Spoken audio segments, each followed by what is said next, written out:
Who was the first of the great Trojan champions to go down before the onset of Patroclus? The first was Sarpedon, who had come with an array to help Hector from a city beyond Troy. He saw the Myrmidons fight round the ships and break ranks of the Trojans, and quench the fire on the half-burned ship. He saw that the warrior who had the appearance of Achilles affrighted the Trojans so that they turned their horses' heads towards the city. The Myrmidons swept on with Patroclus at their head. Now, when he saw him rushing down from the ships, Sarpedon threw a dart at Patroclus. The dart did not strike him. Then Patroclus flung a spear and struck Sarpedon even at the heart. He fell dead from his chariot, and there began a battle for his body. The Trojans would have carried it into the city, so that they might bury with all honor the man who had helped them, and the Greeks would have carried it away, so that having his body and his armor, the slaying of Sarpedon might be more of a triumph for them.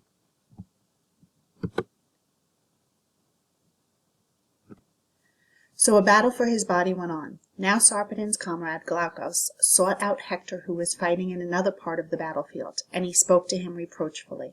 "Hector," he said, "art thou utterly forgetful of those who came from their own country to help thee to protect thy father's city?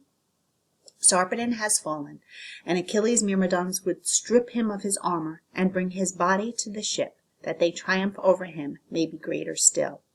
Disgraceful will it be to thee, Hector, if they win that triumph." Hector, when this was said to him, did not delay, but came straight to the spot where Sarpedon had been slain. The Greek, who had laid hands upon the body, he instantly slew. But as he fought, on it suddenly seemed to Hector that the gods had resolved to give victory to the Greeks, and his spirit grew weary and hopeless within him. He turned his horses' heads towards the city, and galloped from the press of battle.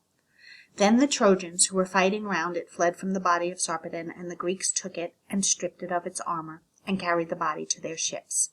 It was then that Patroclus forgot the command of Achilles, the command that he was not to bring the battle beyond the ships, and that he was to return when the Trojans were beaten towards their city.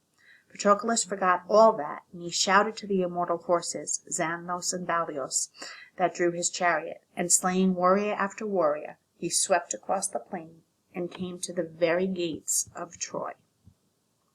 Now Hector was within the gates, and had not yet left his chariot. Then there came and stood before him one who was thought to be the god Apollo, but who then had the likeness of a mortal man. "Hector," said he, "why hast thou ceased from the fight? Behold, Patroclus is without the gate of thy father's city. Turn thy horses against him now, and strive to slay him, and may the gods give thee glory." Then Hector bade his charioteer drive his horses through the gate and into the press of battle. He drew near to Patroclus, and Patroclus, leaping down from his chariot, seized a great stone and flung it at Hector's charioteer. It struck him on the brow and hurled him from the chariot. Hector too leaped from the chariot and took his sword in hand. Their men joined Patroclus and joined Hector, and the battle began beside the body of Hector's charioteer. 3 times did Patroclus rush against the ranks of the Trojans, and 9 warriors did he slay at each onset. But the doom of Patroclus was nigh. A warrior smote him in the back and struck the helmet from his head. With its high horsehair crest it rolled beneath the hoofs of the horses. Who was it smote Prince Patroclus then? Men said it was the god Apollo, who would not have the sacred city of Troy taken until the time of the gods had willed it to fall. The spear fell from his hands, and the great shield that Achilles had given him dropped on the ground, and all in amaze Patroclus stood. He gave ground and retreated towards his comrades. Then did Hector deal him the stroke that slew. With his great spear he struck and drove it through the body of Patroclus. Then did Hector exult, crying, "Patroclus, thou didst swear that thou wouldest sack our sacred city, and that thou wouldest take from our people their day of freedom. Now that hast fallen, our city need not dread thee ever any more." Then said Patroclus, "Thou mayest boast now, Hector, although it was not thy stroke that slew me. Apollo's stroke it was that sent me down. Boast of my slaying as thou wilt, but hear my saying and keep it in thy heart. Thy fate, too, is measured, and thee Achilles will slay." But Hector did not heed what the dying Patroclus said. he took from his body the armor of Achilles that had been a gift from the gods. The body, too, he would have brought within the city that his triumph might be greater. But now Aeneas came to where Patroclus had fallen, and over the body he placed his great shield. The fight went on, and Hector withdrawing himself to the plain, but upon himself the armor he had stripped off the body of Patroclus. The armor fitted every limb and joint, and as he put it on, more courage and strength than ever yet he had felt came into the soul of Hector. And the immortal steeds that Patroclus had driven, having galloped from the battle, stood apart and would not move, for all that their charioteers would do. They stood apart with their heads bowed, and tears flowed from their eyes down on the ground.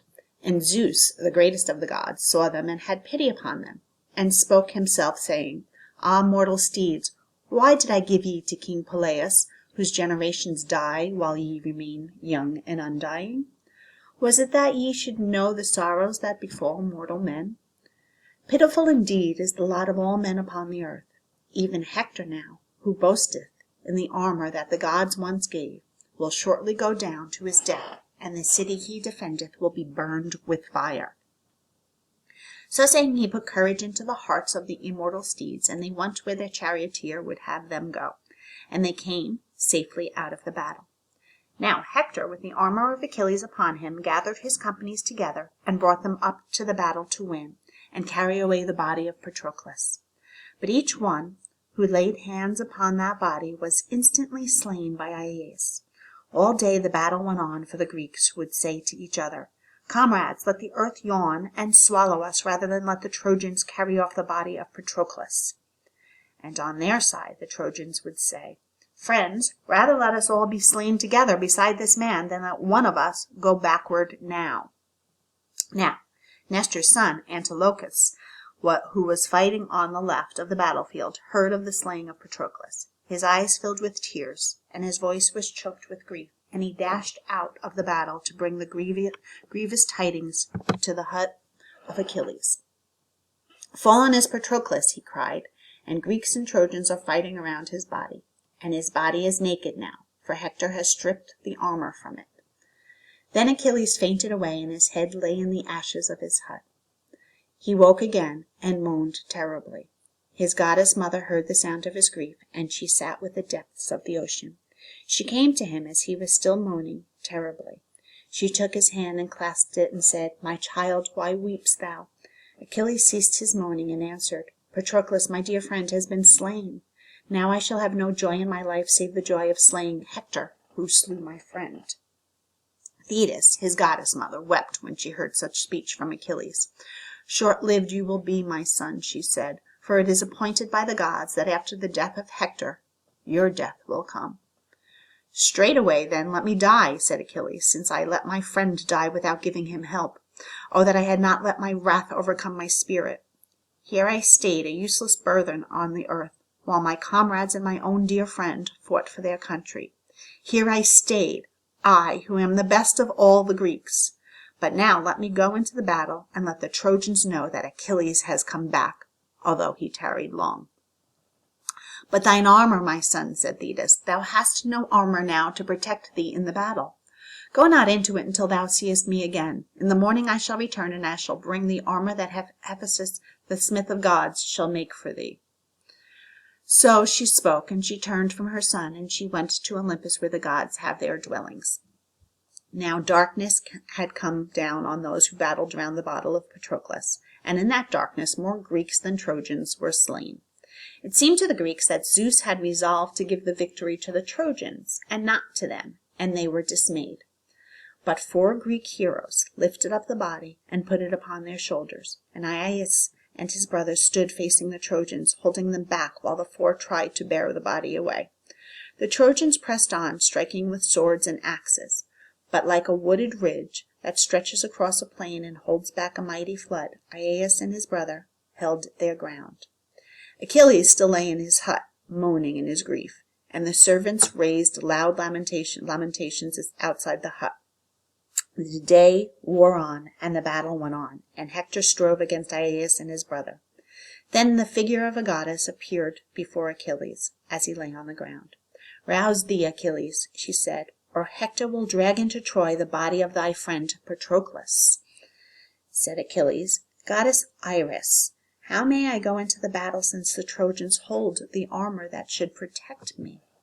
Since Iris, the messenger of the gods, go down to the wall, said Iris, the messenger of the gods, go down to the wall thou art, and show thyself to the men of Troy, and it may be that they will shrink back on seeing thee and hearing thy voice, and so give those who defend the body of Patroclus a breathing spell.